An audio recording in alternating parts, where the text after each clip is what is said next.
Avanza el proyecto de la reforma judicial en el Congreso Nacional con algunos cambios. Finalmente pasó de comisión a lo que será el debate parlamentario la semana próxima en el Senado, donde el gobierno nacional confía en tener los votos ya para esta primera aprobación. La gran disputa, la gran pelea se dará en diputados, ¿no? Allí es voto a voto, saber si finalmente se podrá aprobar esta reforma judicial. Negociaciones que seguramente serán contrarreloj de aquí en más para acordar, primero con los gobernadores y de allí con los representantes en cada una de sus bancas. Pero vamos a ver en tramas cuáles son las claves de la reforma judicial que se promueve desde el Gobierno Nacional. Creación de la Justicia Federal Penal porteña con 23 nuevos juzgados para descentralizar Comodoro Pi. Unificación de los fueros penales, económicos, unificación de cámaras y creación de fiscalías y defensorías para los nuevos tribunales. Unificación de los fueros civil y comercial con el contencioso administrativo. Fortalecimiento de la justicia federal de las provincias con 94 nuevos juzgados y 85 fiscalías. Reglas de actuación para garantizar la independencia de los jueces y evitar presiones de grupos de poder. Bueno, este aspecto y el desmantelar Comodoro Pi, ese poder oscuro de Comodoro Pi parecen ser la centralidad para lo que viene en esta reforma judicial.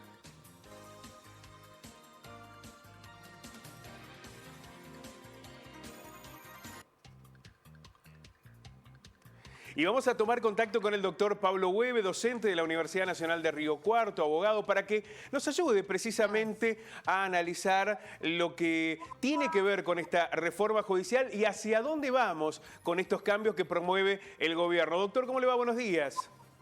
¿Qué tal? Pablo, es un placer estar en comunicación con ustedes. Pero no sean tan flojos, che, no está tan frío. ¿Cómo que no está tan frío, Pablo? Pero si nos están mandando imágenes de la cera. Perdóneme, yo vengo de hacer gimnasia afuera y bueno, sí. ¡Ay, qué valiente! A esta hora haciendo gimnasia afuera. No, lo de usted es heroico, ¿eh? A todos le dirá lo mismo, Pablo. Claro. Mire, lo de usted es más heroico que el gol de San Lorenzo a Nacional en la Copa Libertad, más o menos así, mira, para que se ponga contento. Por favor, me está tocando el corazón a esta hora de la mañana y realmente eso va a condicionar mi día. Claro, ya lo compramos, ya le compramos su voluntad. Bueno, Pablo, lo decíamos, sacar ese poder oscuro de Comodoro Pi, desmantelar lo que ha sido ese vínculo con lo peor, lo más rancio de la política, de la presión de los medios. ¿Esto tiene que ver con la clave de la reforma judicial? Las claves son varias. Yo lamento que tanto a nivel de determinados medios concentrados como a nivel también de determinada dirigencia que tiene la enorme posibilidad de hacerse escuchar con tanta fluidez en los medios de comunicación, no se haga docencia. La verdad es que Argentina necesita una profunda reforma del Poder Judicial, porque así como está, no le sirve a la democracia, no le sirve a las víctimas y no sirve a quienes están siendo juzgados.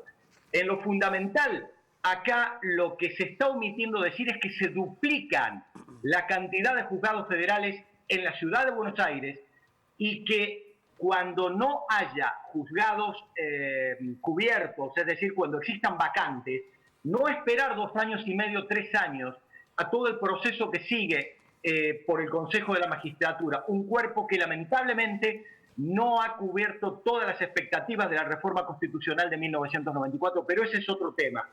En todo caso, acá va a haber un sistema de cobertura por subrogancias en un momento hasta tanto se cubran todos los juzgados, pero la cuestión es evitar que para lo futuro no haya más bonavíos a los que sorpresivamente le caigan todas las causas en contra de X, Y o Z personas.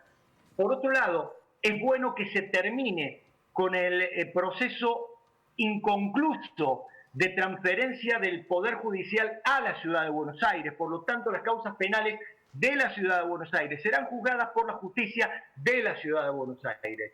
Es importante que se amplíe el número de defensores, el número de fiscales en la Ciudad de Buenos Aires y además también se amplía la cantidad de jueces federales en todo el país. Se omite prolijamente, Mercedes y Pablo, decirle a la sociedad que gran parte de este proyecto unifica más de 114 proyectos que venían de la época del presidente Mauricio Macri y que tenían la idea de crear nueva cantidad de juzgados federales en todo el país para federalizar aún más el Poder Judicial Federal. De hecho, en Río Cuarto se plantea un nuevo juzgado federal.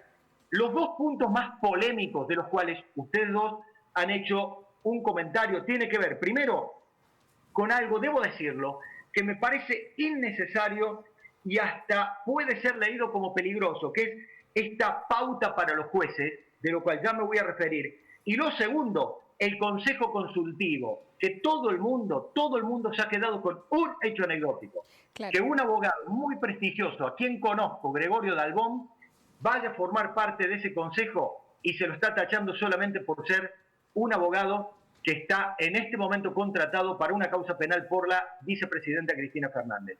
Ese consejo, primero, es ad honorem.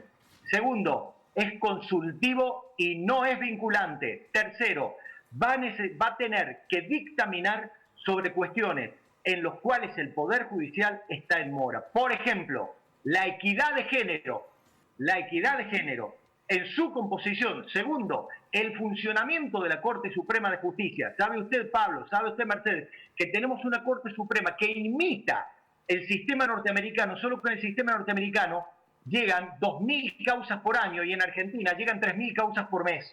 Para que de acuerdo al actual sistema, 5 jueces tengan que mirar los 5, cada uno de los 3.000 expedientes que entran por mes, lo que es imposible. Doctor, la idea es... Perdón, adelante. Sí, estaba escuchándolo atentamente y creo que todos coincidimos en lo mismo, en que es necesaria una reforma judicial. Pero entonces, ¿por qué ha generado tanta polémica? ¿Por qué la marcha del lunes? ¿Por qué la oposición se opone a esta reforma? ¿O a qué puntos se opone la oposición?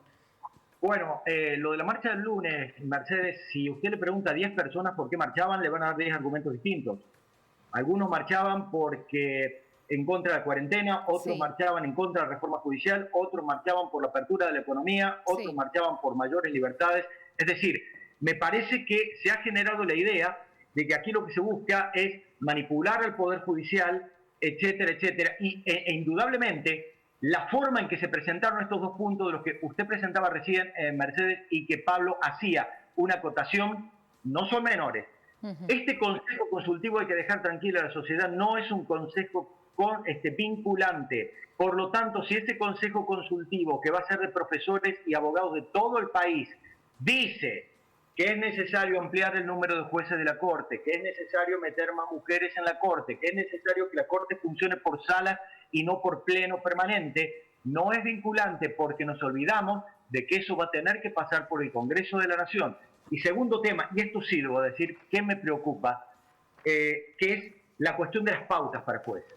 Mercedes, Pablo, me parece que tener que decirle a un juez que tiene que tener trato equivalente con las partes, que tiene que evitar comportamientos que indiquen favoritismo, que tienen que garantizar un trato digno e igualitario para todos, que tienen que ejercer sus funciones libres de interferencias, es sobreabundante y es innecesario. Es como que a mí me dijeran, usted, señor profesor, tiene que conocer la lección de la cual va a dar clase, y porque si no me tienen que echar a patadas porque soy un inútil, o peor aún, un corrupto o un vividor. Pero me preocupa otro punto, que los jueces deberán informar al Consejo de la Magistratura de actos o comentarios que probablemente pudiesen poner en juego su independencia o hablar de cierto favoritismo.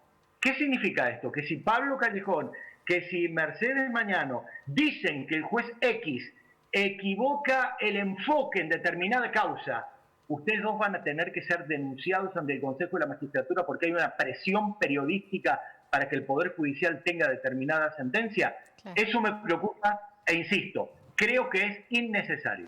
Pablo, queremos agradecerte especialmente esta primera radiografía de lo que tiene que ver con un debate que necesariamente vamos a profundizar aquí en Telediario, la reforma judicial, algo que se reclamaba desde hace largo tiempo, lo que implica esa oscuridad de poder en Comodoro Pi, la necesidad de federalizar realmente la justicia, un debate que va a tener nuevos capítulos. Te agradecemos muchísimo y cuídate del frío, más allá de que te vemos relajado en eso. Abrazo grandote. No, por favor, mi agradecimiento a ustedes, pero no nos quedemos rengos en una cosa. Por más reformas que haya, qué lindo sería que alguna vez en Argentina la palabra democracia también llegara al Poder Judicial, ¿no? Digo, estamos en una república. Sí, claro que sí. Claro Gracias, que sí. Pablo. Pablo, abrazo grande. Muchas gracias. Muchísimas gracias.